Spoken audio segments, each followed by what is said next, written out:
As you can see, the main islands of the Shetland are very jaggedy and irregular. So Lurik, Shetland Island, is in a very nicely protected harbor, large harbor. Beautiful homes, most of them built in the 1800s. Mansions, more modern.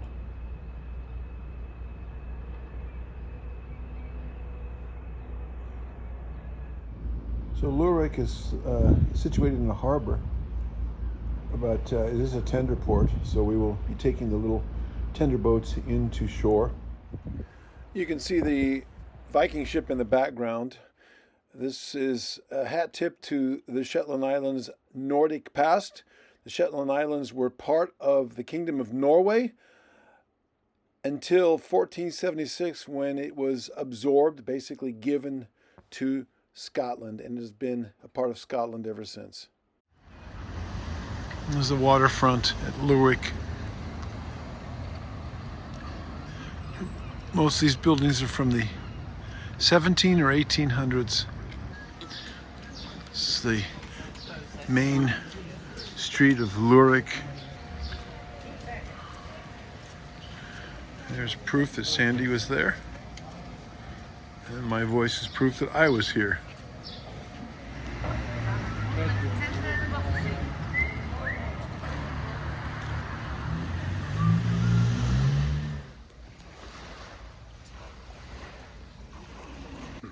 And here we see the ancient and the modern juxtaposed, the Viking ship in the foreground and our cruise ship in the background.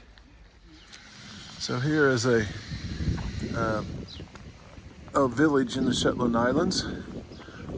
We used to be a fishing village, now it's just a little village, little hamlet. There's the bay. And sheep grazing peacefully on the hills all over the place. Lots of sheep. It's sheep country, big time. See the hills, sheep up on the hills. It's a summer day. It's like, I don't know what day it is, the 23rd or the 24th of June. And yet it's very misty. It's not terribly cold. It's about probably almost 50 degrees. Some of these houses, a lot of them are from the 1800s. And there are some buildings in the Shetlands that go back to the 16 and 1700s. These houses are not terribly old. These are more modern. A lot of rock walls here in the Shetlands. And these walls, many of these walls are not made with mortar. They're just flat rock laid out very nicely. And of course, pastures and fences all over. Keep the sheep in, and you're never too far from the sea. Some really beautiful rock work, a lot of rock walls. And these are not set in any mortar, sandstone. They're just laid here, tight, very tight, really wedged in there tightly. Amazing. Can't even knock them loose, they're so tight. No mortar whatsoever. It's Jarlshof.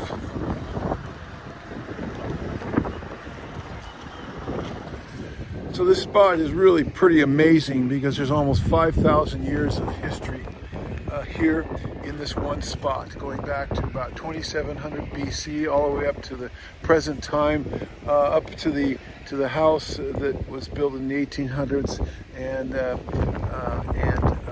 was the landowner who discovered this site in the 1890s when a storm blew in off the sea and uncovered much of this area, and then after that it was excavated archaeologically into the 1930s. So yeah, 4,700 years of history here, all in this one spot. Actual ruins and buildings, remains of buildings going back for 4,700 years.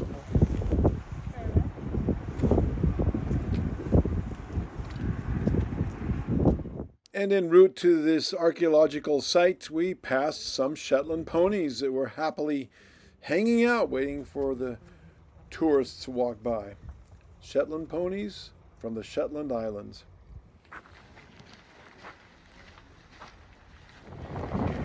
This site was discovered in 1897 when a wild storm tore off the turf on top of that was lying on top of all these buildings, the turf and the sand.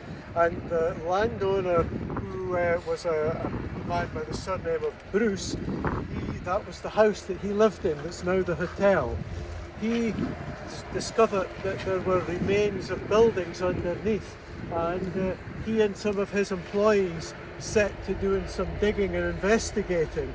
But by 1905, they realised it was a large site, and they gave it over to what was called the Ministry of Works, which was the government organisation that was in charge of archaeological sites. The Jarlshof here was excavated in the 1920s, but mostly the 30s, and again in the 1950s. And the site goes back for 2700 BC. So we're speaking about 100 years before the pyramids of Giza in Egypt. Wow. And about 400 years before Stonehenge in the south of England. So we're 4,700 years ago, roughly. If you look over to your right, the three big large stones are part of a Neolithic house, and that's the 2700 BC house. It was an oval house. It had a hearth or a fireplace, if you like, in the middle, and you can just see a stone with a hollow in it, which there was a quern that they used to grind their oats. They would have been able to grow a primitive form of barley called bear. There's evidence that they had sheep and cattle, and that they were eating some shellfish, and there's also bird cliffs all around us, like at Sunbury Head. So they were eating birds' eggs and growing bear, and they had domestic animals. Probably they wore skins themselves, as far as we're aware. So that's a typical oval Neolithic house. If we come forward now into the Bronze Age, so we're speaking about 2000 BC, about 2000 BC, and we can see already that they have bigger buildings. They were able to build piers jutting out and have alcoves, and that allowed them to be able to roof the structure without having very long bits of timber. Neolithic houses, they were cutting down the trees, as I mentioned earlier, and so by the Bronze Age there's a shortage of wood, so they're using driftwood and any larger trees that are growing to be able to roof over the building. There's no evidence that they have a primitive form of wheat and also oats, so they were growing these, and this is the first evidence in this area of a Shetland pony. So there was a pony very similar to our Shetland ponies, which wasn't in the midden with the other animals, so they think that means it wasn't an animal that they ate. So in other words, they used it as a beast of burden, which is what it's always been used for. Later on, this house in particular was used as a Bronze Age smithy.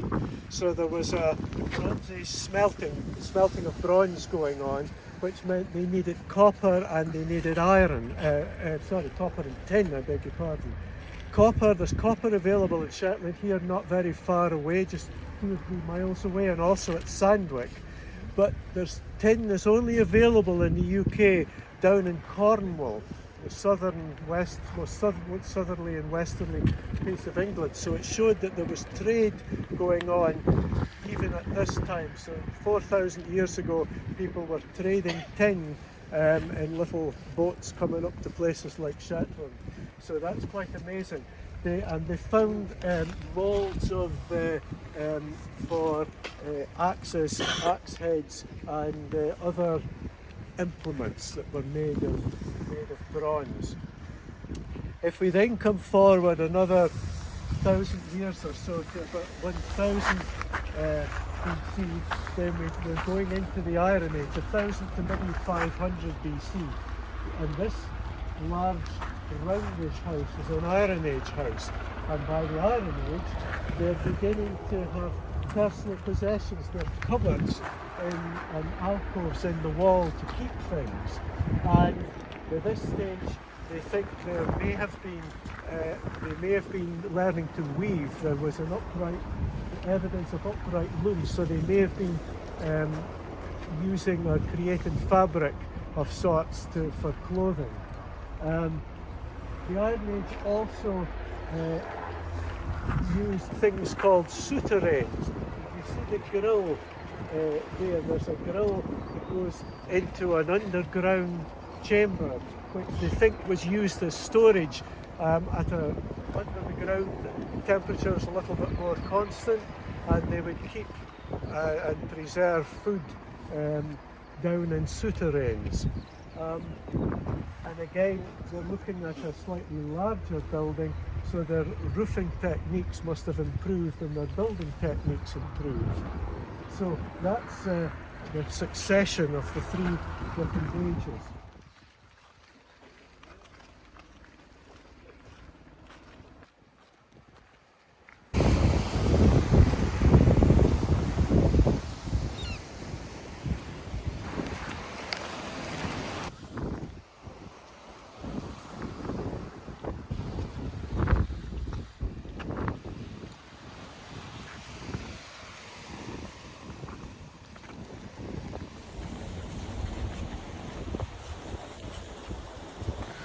But what's happened is the sea has eroded a little more than a third of it away. And a broch is a circular stone tower. Now, if you can have the problem here is there is a building inside the broch.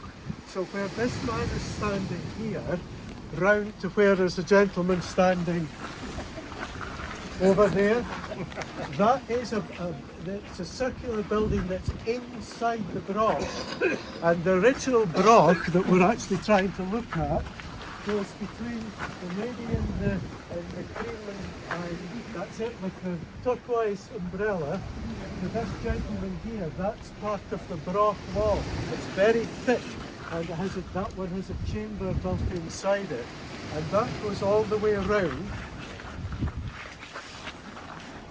That's the broch wall is there, not this, and it goes round to where we have the two come together here, and where the two men are here, that's the thickness of the broch wall. Weren't these in Scotland too? They had these in Scotland? Brochs are unique to the north of Scotland. Yeah. So Orkney, Shetland, the Western Isles, Caithness, a little bit of Sutherland, and apart from that there are only 5 other ones elsewhere in Scotland. So if you ignore this building for the moment, what we're looking at is in behind, sorry. It wasn't, I thought it was your food. It was this one. And these buildings were built between about 400 BC and 100 AD, and they were completely round. They had an entrance passage and no windows looking out, and they're a little bit like a power station cooling tower in shape. They're sort of wide and they go very slightly narrower as they go up, and inside was a courtyard, a circular courtyard, and they think that there were 2 floors of wooden accommodation of some sort. They think that on the ground floor was where they had animals, and on the first floor level, and you can see there's a ledge of stones sticking out. That was to support the wood at the inner part of the wall. They would have had posts in the outer part, and they think the people perhaps were above the animals, getting the heat from the animals. also the smell, that that the heat from the animals was heating them up. This broch is quite unusual because it has what's thought to be a well down in here. There were steps down, and they think that that was a well down in the central courtyard. There is still an argument as to whether they were defensive, such that, you know, if there was any sign of danger or an attack from somewhere, that you ran into your broch and were protected because you were inside, or was it simply like a chieftain that had their impressive tower, like some of the castles in Scotland were never really used in warfare. They were more like fortified houses that were meant to impress. So there's still this argument. They haven't really found anything much in the way of weapons inside any broch, which suggests that they maybe weren't used for defence.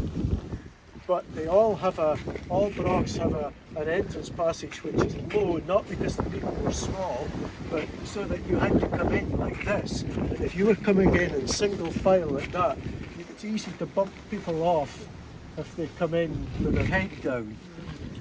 Or were you just coming in with your head down so that you were coming in a bowing manner to your superior whose house it was? Nobody really knows. So that's yet to be found. But there's about 150 brochs in Shetland, only some of which have been excavated. There are a few Pictish dwellings which tend to be sort of figure of eight shaped. They're a little bit over beyond the path there. But what's in front of you and behind me is Norse longhouses. So about 800 AD, people started leaving Norway looking for land, because the inheritance rules in Norway was that it was only the eldest son that got the farm or the house, and so all other members of the family were wanting to try and find land somewhere else. So they were leaving Norway looking for land, also looking for treasure, and also looking for people, because there was a slave market in Bergen, and so they were also trying to capture people. So it's only, even then, a couple of days sail from Norway out to the west, and they came here. So these dragon ships with their big sails, with a keel, because the Norwegians and the Scandinavians invented keels for boats, much more seaworthy, came on the horizon, came over here, and as far as we know, basically got rid of the indigenous population. So they either had them as slaves, they possibly had women and children as slaves, possibly slaughtered the men, and then took over and settled. And so they weren't Viking raiders for very long, because they wanted to live here. So here is a rectangular longhouse. First time that we've seen rectangular buildings. Everything else has been oval or round. So from about 800 AD and on till about 1200 AD, various different longhouses were built here.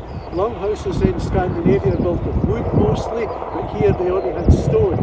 But because it was only 2 days sailing, they could go backwards and forwards and get wood for roofs and other things that they needed it for. And so these were typically were long in shape. They had a bench which you can see the stone edging, and the grasses. They would have had benches which they sat on during the day and could lie and sleep on at night. They would often have had a central hearth in the middle of their big long house. At a later stage they added a byre for animals at the lower end, and so that they could get the heat from the animals coming up to them and the effluent going out lower down.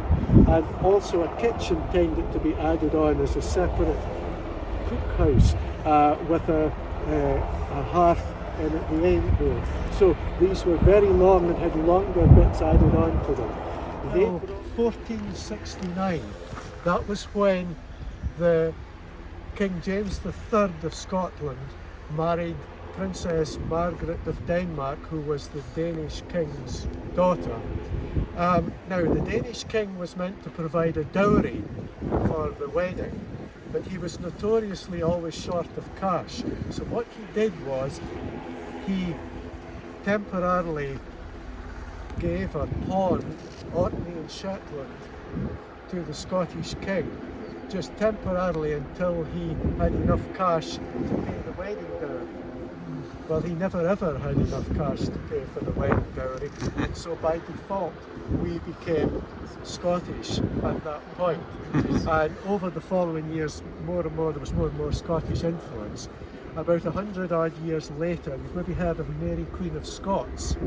She was the great-granddaughter of James III. She had half-brothers, illegitimate offspring of her father, and she gave Robert Stewart gave him the title of Earl of Orkney and Lord of Shetland, and gave him these lands to look after. He was responsible for building this building here behind me, which was built around about 1581. And he had it for about 10 years and then leased it to a Bruce man from further north in Shetland. Next year, Robert Stewart died and his son inherited the house here, but his son was just a nasty tyrant. He altered the leasing arrangement, and Chuck, the guy, came in and ransacked the building that the man that was had. He then built the bigger house to the back and had this as just a kitchen block. The land that this was built on was then passed on to the Bruce family, and the house that you see behind us, although it was an 1800s house, it was the Bruce man, who found and started to excavate the discovered ruins. The big ruins of the big house were always known. They stuck up above the rest. We're going to actually go into one of these rocks. The unit that lives in this, whatever that means in terms of numbers, is probably not unreasonable. This rock has multiple rooms. But I'm not. That's too short. That's only about 3 feet high and pretty narrow. I'm not going to crawl through there. I don't know if it's kids' bedrooms or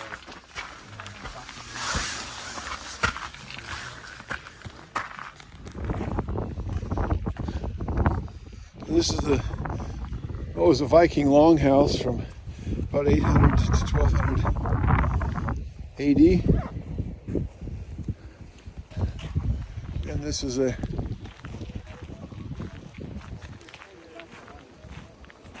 this here is buildings from the 1600s. So these structures, what's left of them, were built by the lord of the land, the baron, or whatever he was. And this is part of his house, built in the 1600s, sacked, rebuilt in the 1700s. So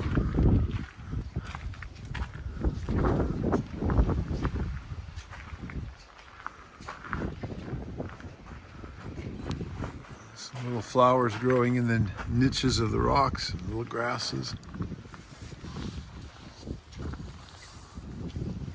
Daisies. And over the top is the sea. Beautiful view looking out.